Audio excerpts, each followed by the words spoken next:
सुबह का समय था। सूरज धीरे धीरे खेतों के पीछे से निकल रहा था। चिड़ियों की आवाज से पूरा गांव जाग रहा था। कुछ लोग खेतों की तरफ जा रहे थे, औरतें पानी भरने निकल पड़ी थीं। गांव की सुबह हमेशा शांत होती है, लेकिन हर घर में शांति नहीं होती। थोड़ी दूर एक कच्ची सी झोंपड़ी थी। दीवारों में दरारें, छत से भूसा झांक रहा था। यही मोहन का घर था। झोंपड़ी के अंदर मोहन की माँ चारपाई पर लेटी थी। सांसें तेज थीं, शरीर कमजोर लग रहा था। मोहन पास बैठा उसे देख रहा था। माँ धीमी आवाज में मोहन को बुलाती है। माँ की आवाज सुनते ही मोहन थोड़ा आगे झुक गया। उसके चेहरे पर डर साफ दिख रहा था। माँ, मैं यहीं हूँ। क्या हुआ? माँ ने बोलने की कोशिश की, पर आवाज टूट रही थी। पानी ला दे बेटा, और दवा भी। मोहन ने चारपाई के पास रखा खाली घड़ा देखा, फिर माँ की तरफ देखा। मैं अभी लाता हूँ माँ, आप चिंता मत करो। वो उठने लगा तो माँ ने उसका हाथ पकड़ लिया। उसकी आंखें भर आई थीं। बेटा, पढ़ाई मत छोड़ना। ये सुनकर मोहन कुछ पल चुप हो गया। उसने सिर झुका लिया, जैसे अपने आंसू छुपा रहा हो। नहीं माँ, मैं नहीं छोड़ूंगा। आप ठीक हो जाओ बस। माँ ने हल्की सी मुस्कान दी और फिर मोहन ने घड़ा उठाया और बाहर निकल आया। बाहर धूप फैल चुकी थी। गांव अपनी रोजमर्रा की जिंदगी में लगा था, लेकिन मोहन की दुनिया सिर्फ अपनी माँ तक सिमटी थी। पीछे से माँ की आवाज आई। ध्यान से जाना बेटा। मोहन रुका, पलटा और बोला। हाँ माँ, जल्दी आ जाऊंगा। और फिर वो गांव की पगडंडी से कुएं की तरफ चल पड़ा। हर कदम के साथ उसके चेहरे पर चिंता बढ़ती जा रही थी। लेकिन मोहन को नहीं पता था कि ये सुबह उसकी जिंदगी की सबसे भारी सुबह बनने वाली है। मोहन खाली घड़ा उठाए गांव की पगडंडी पर चल रहा था। धूप अब तेज होने लगी थी। रास्ते में लोग अपने अपने काम में लगे थे। कोई खेत जा रहा था, कोई मवेशी बांध रहा था। गांव छोटा था, लेकिन हर किसी की अपनी अपनी दुनिया थी। मोहन चलते चलते रुकता है। सामने से कुछ बच्चे स्कूल जाते दिखते हैं। एक बच्चा मोहन को देख लेता है। अरे मोहन, आज स्कूल नहीं आया? उसकी बात सुनते ही मोहन की नजर जमीन पर चली जाती है और फिर वो हल्की आवाज में जवाब देता है। नहीं, आज माँ की तबीयत ठीक नहीं है। बच्चे कुछ पल उसे देखते हैं और फिर घंटी की आवाज सुनकर स्कूल भाग जाते हैं। कुछ सवाल ऐसे होते हैं जिनका जवाब देने से ज्यादा उन्हें टाल देना ही आसान होता है। बच्चों के चले जाने के बाद मोहन आगे बढ़ जाता है और अब वो कुएं के पास पहुंच चुका था। कुएं पर कुछ औरतें पहले से ही पानी भर रही थीं और वे सब आपस में हंसी मजाक कर रही थीं। मोहन चुपचाप लाइन में खड़ा हो जाता है। मोहन के पानी का घड़ा सबसे हल्का है। जब मोहन पानी भरने का इंतजार कर रहा था, तभी एक औरत उसे ऊपर से नीचे तक देखती है। अरे, ये तो शांति का लड़का है वाह। तभी दूसरी औरत पास आकर बोलते हैं। हाँ, बेचारे की माँ बहुत बीमार रहती है। मोहन ये सब सुन रहा था, लेकिन कुछ कह नहीं रहा था। फिर थोड़ी देर बाद उसका नंबर आता है और वो रस्सी पकड़कर पानी की बाल्टी नीचे डालता है। मोहन को रस्सी भारी लगती है और उसके हाथ कांपने लगते हैं। मोहन धीरे से खुद से ही कहता है, बस थोड़ा और, माँ इंतजार कर लेगी होगी। जब मोहन पानी भरने की कोशिश कर रहा था, तब एक आदमी पास खड़ा होकर उसे देख रहा था। फिर वो आदमी मोहन से कहता है, अरे छोड़, मैं खींच लेता हूँ। वो आदमी पानी की बाल्टी ऊपर खींच देता है और फिर मोहन पानी को घड़े में भर लेता है। इसके बाद मोहन राहत की सांस लेता है। मोहन उस आदमी से कहता है, धन्यवाद काका। आदमी सिर हिलाकर चला जाता है। मोहन और उस आदमी की कोई और बात नहीं होती। मदद मिली, लेकिन सवाल कोई नहीं पूछता था, क्योंकि सवाल जवाब मांगते हैं और जवाब देने का वक्त किसी के पास नहीं था। मोहन घड़ा हाथ में पकड़ लेता है और अब उसे दवा लेने के लिए शहर की तरफ जाना था। कुएं से थोड़ी दूर वो रुकता है और घड़ा नीचे रख देता है। मोहन के चेहरे पर थकान साफ दिख रही है। मोहन थोड़ा टूट कर कहता है, भगवान, आज माँ को ठीक कर देना। और फिर वो जल्दी से आंखें पोंछता है ताकि कोई देख ना ले। फिर घड़ा उठाकर आगे बढ़ जाता है। मोहन को नहीं पता था कि आज का हर कदम उसे उसके सबसे बड़े डर के और करीब ले जा रहा है। मोहन कुएं से निकलकर शहर की तरफ जाने वाली कच्ची सड़क पर चलने लगता है। सिर पर पानी का घड़ा नहीं है, बस हाथ में एक छोटी सी थैली है जिसमें माँ की पुरानी दवा की पर्ची रखी है। धूप अब तेज हो चुकी थी। शहर दूर नहीं था, लेकिन मोहन के लिए हर कदम भारी होता जा रहा था। रास्ते में बसें और मोटरसाइकिलें गुजरती हैं, धूल उड़ती है। मोहन किनारे हटकर खड़ा हो जाता है। तभी एक बस रुकती है और कुछ लोग उतरते हैं। मोहन एक पल के लिए बस को देखता है, फिर अपनी जेब टटोलता है, लेकिन जेब खाली है। मोहन धीरे से खुद से ही कहता है, लगता है पैदल ही जाना होगा। फिर वो चल पड़ता है और थोड़ी देर बाद वो गांव के पास एक छोटे से शहर में पहुंच जाता है। दुकानें, शोर, भीड़, सब कुछ गांव से अलग। मोहन पहली मेडिकल दुकान के सामने रुकता है और अंदर जाता है। दुकानदार रूखे स्वर में कहता है, क्या चाहिए? और तभी दुकानदार की आवाज सुनकर मोहन हाथ जोड़ लेता है। फिर मोहन दुकानदार से कहता है, भैया, मेरी माँ बहुत बीमार है, मुझे ये दवा चाहिए। और वो पर्ची आगे बढ़ाता है। दुकानदार पर्ची देखता है और फिर मोहन को ऊपर से नीचे तक देखता है। और फिर दुकानदार मोहन से कहता है, पैसे हैं? ये सुनते ही मोहन चुप हो जाता है, फिर धीरे से सिर हिलाता है। मोहन दुकानदार से पूछता है, अभी पूरे नहीं हैं, थोड़े कम में मिल जाएगी क्या? ये सुनते ही दुकानदार पर्ची वापस फेंक देता है और फिर मोहन से कहता है, यहाँ कोई मुफ्त खाना नहीं है, जाओ आगे बढ़ो। मोहन पर्ची उठाता है। उसकी उंगलियां कांप रही थीं। कुछ शब्द आवाज से ज्यादा दिल तोड़ देते हैं। फिर मोहन दूसरी दुकान पर जाता है। वहां भी वही सवाल। दूसरा दुकानदार भी मोहन से पूछता है, पैसे हैं? ये सुनते ही मोहन रोते हुए कहता है, थोड़े ही हैं भैया, माँ की हालत बहुत खराब है। दुकानदार मुंह फेर लेता है और कहता है, मुझे काम है बच्चा, आगे जाओ। फिर मोहन दुकान से बाहर निकल आता है और भीड़ में खड़ा अकेला सा लग रहा था। फिर वो सड़क के किनारे बैठ जाता है, घुटनों में सिर छुपा लेता है।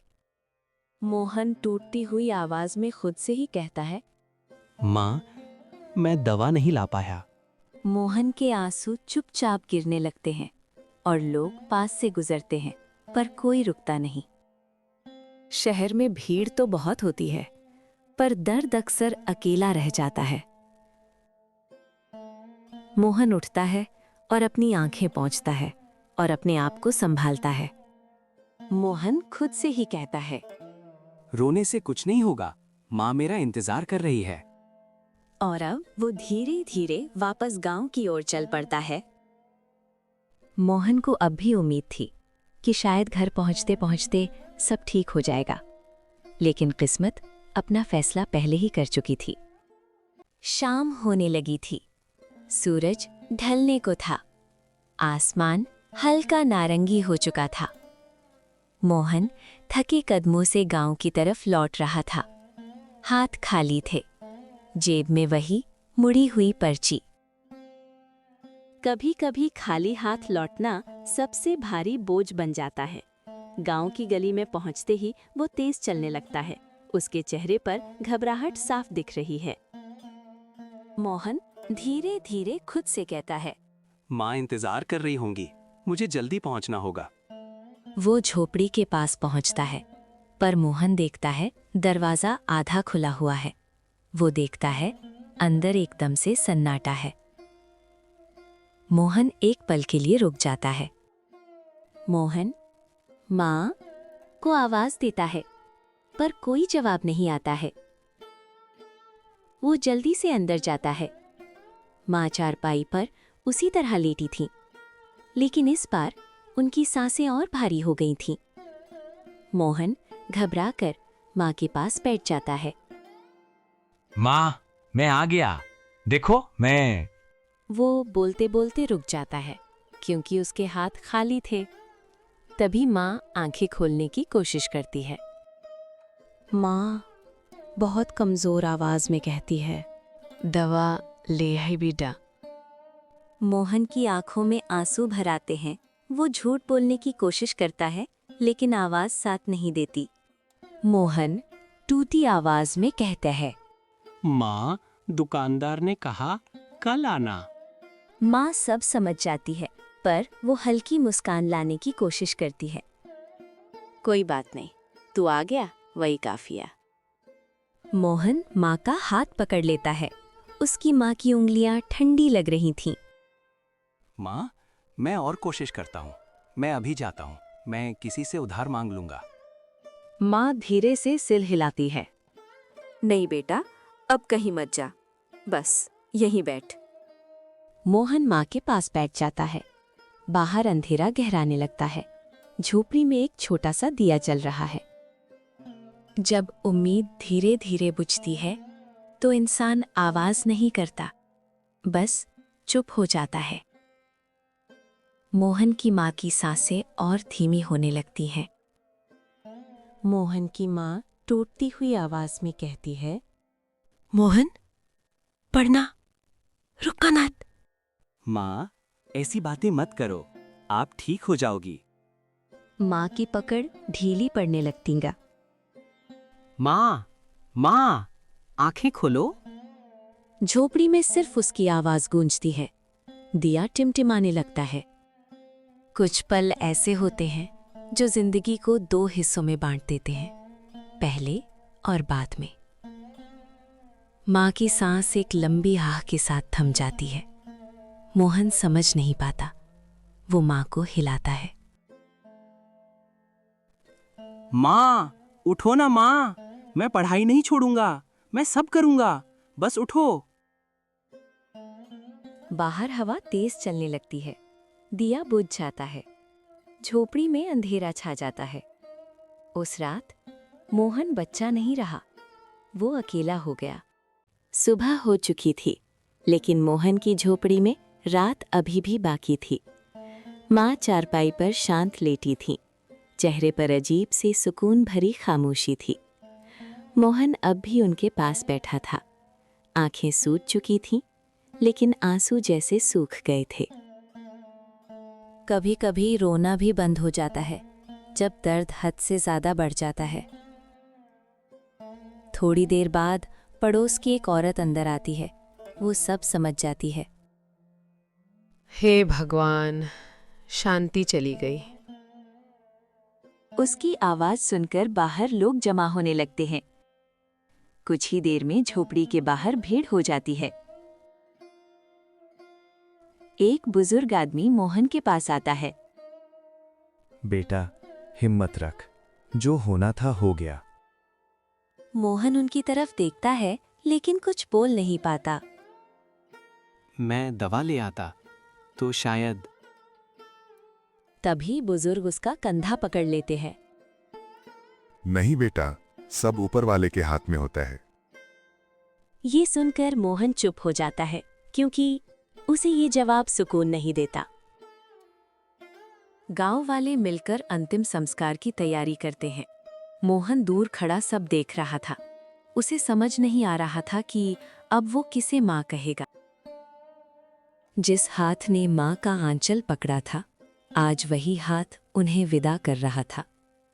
आग की लपटें उठती हैं। मोहन की आंखें उस आग में खो जाती हैं।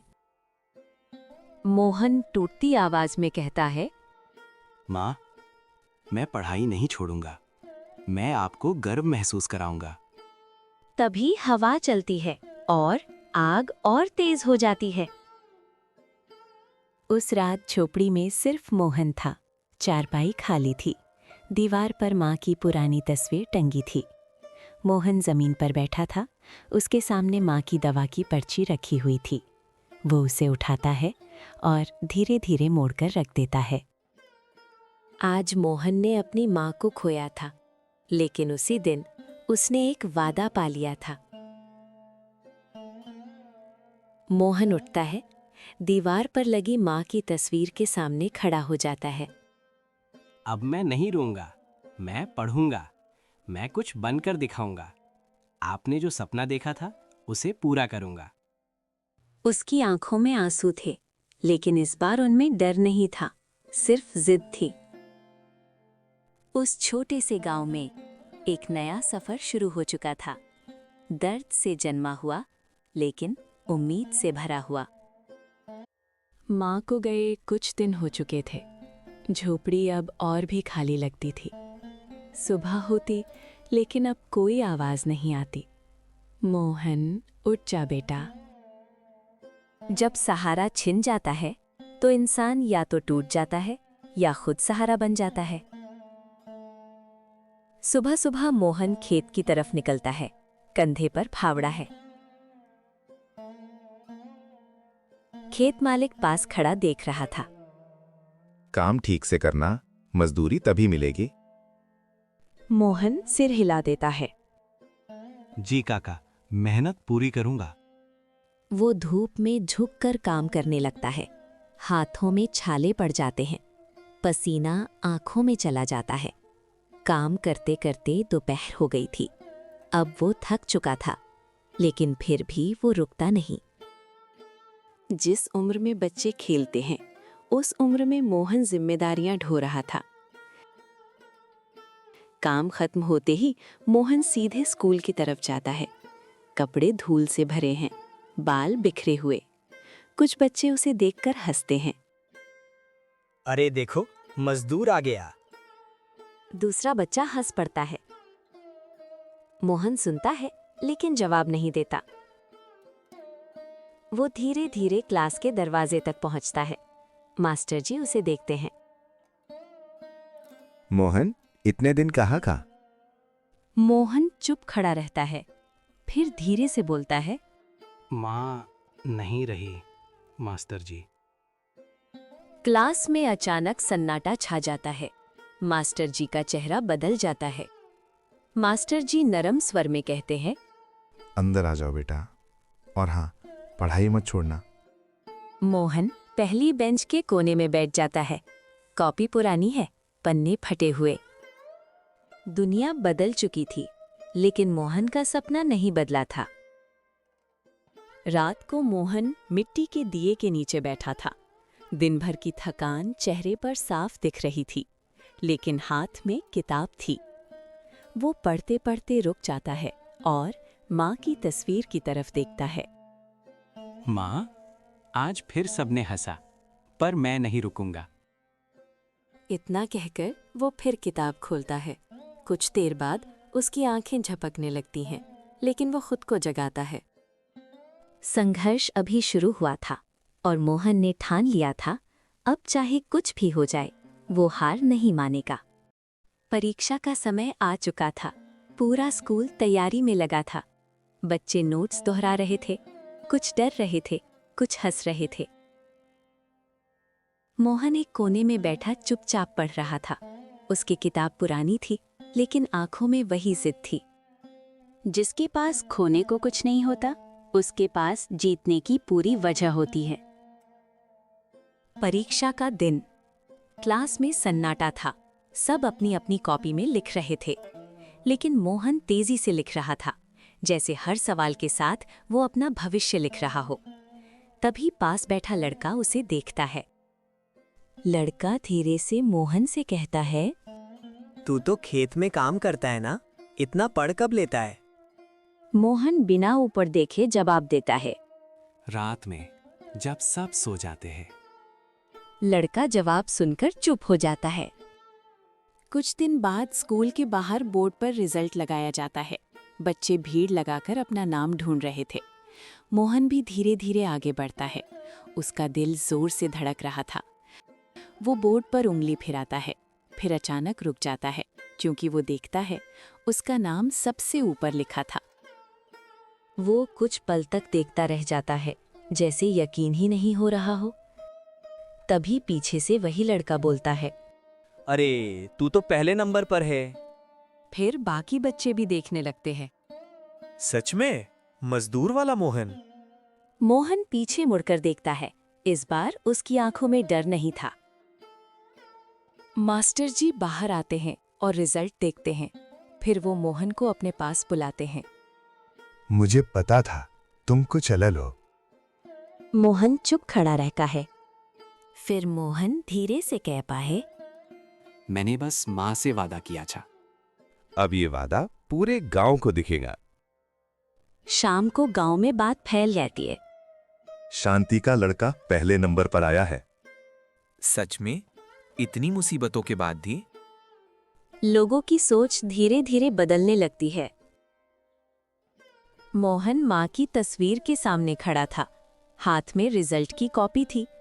फिर मोहन माँ से कहता है, माँ, मैं पहला आया हूँ। आपने कहा था ना, रुकना मत। हवा हल्की सी चलती है, दिया टिमटिमाता है। उस दिन मोहन ने सिर्फ परीक्षा नहीं जीती थी, उसने अपनी किस्मत को जवाब दिया था। रिजल्ट आने के बाद अगले दिन मोहन स्कूल जाता है। बच्चे अब उसे अलग नजर से देख रहे हैं। जो पहले हंसते थे, अब धीरे से रास्ता दे देते हैं। इंसान नहीं बदलता, उसकी हालत बदलती है और फिर लोगों की नजर बदल जाती है। मास्टर जी उसे स्टाफ रूम में बुलाते हैं। मोहन दरवाजे पर खड़ा हो जाता है। अंदर आओ मोहन, मुझे तुमसे जरूरी बात करनी है।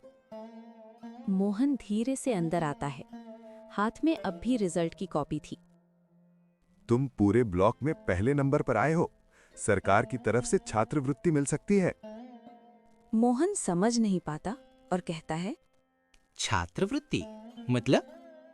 मास्टर जी मुस्कुराते हैं और कहते हैं, मतलब आगे की पढ़ाई के लिए पैसे मिलेंगे, लेकिन तुम्हें शहर के बड़े स्कूल में जाना होगा।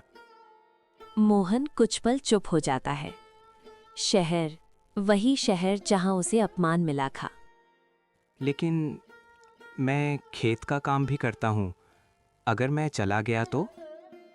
मास्टर जी गंभीर हो जाते हैं और कहते हैं, बेटा, जिंदगी में कुछ पाने के लिए कुछ छोड़ना पड़ता है।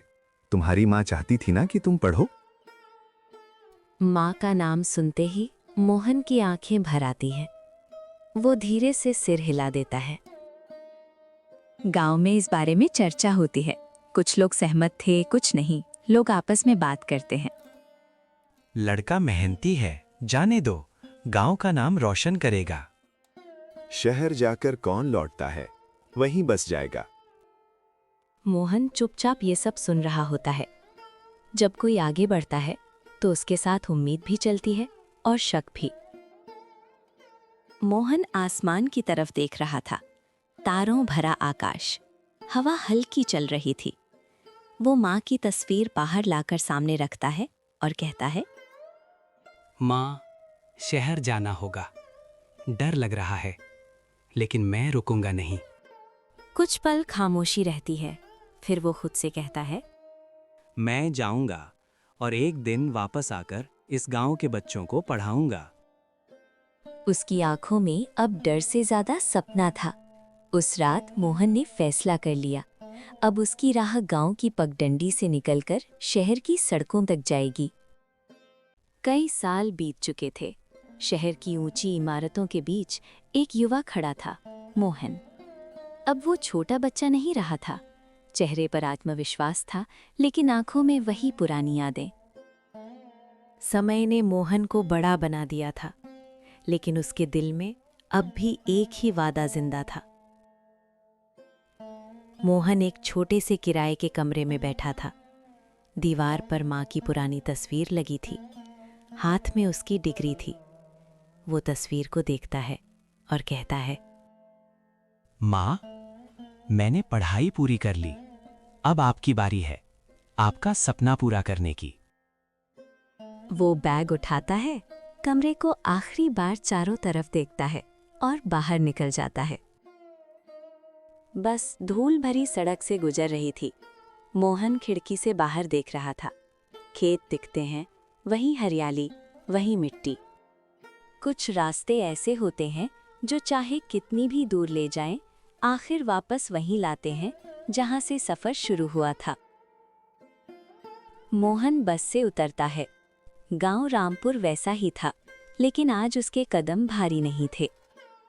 मोहन गांव के रास्ते पर चल रहा था, तभी एक बुजुर्ग उसे पहचान लेते हैं और कहता है, अरे मोहन, तुम कब आए?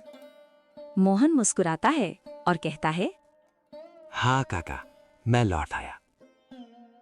मोहन पुराने स्कूल के सामने खड़ा था। दीवारों पर पुरानी पुताई थी, बच्चे बाहर खेल रहे थे। एक बच्चा उसके पास आता है और कहता है, भैया, आप शहर से आए हो? वहाँ बड़ा मजा आता होगा ना? मजा नहीं, मेहनत लगती है, और अगर मेहनत करोगे तो तुम भी जा सकते हो। बच्चे उसकी तरफ उम्मीद से देखते हैं। अगले दिन गांव के पेड़ के नीचे बच्चे बैठे थे। मोहन उनके सामने खड़ा था और कहता है, आज से पढ़ाई यहीं होगी, किसी को फीस की चिंता नहीं करनी है। तभी एक औरत पूछती है, लेकिन तुम यहाँ क्यों रहोगे? शहर में तो सब कुछ मिल जाता है। मोहन कुछ पल चुप रहता है और फिर कहता है, मुझे सब कुछ यही मिला था, दर्द भी और सपने भी। शाम को मोहन अपनी पुरानी झोपड़ी के सामने खड़ा था। अब वो थोड़ी ठीक कर दी गई थी। दीवार पर माँ की तस्वीर थी। मोहन तस्वीर के सामने दीपक जलाता है। माँ, मैं लौट आया।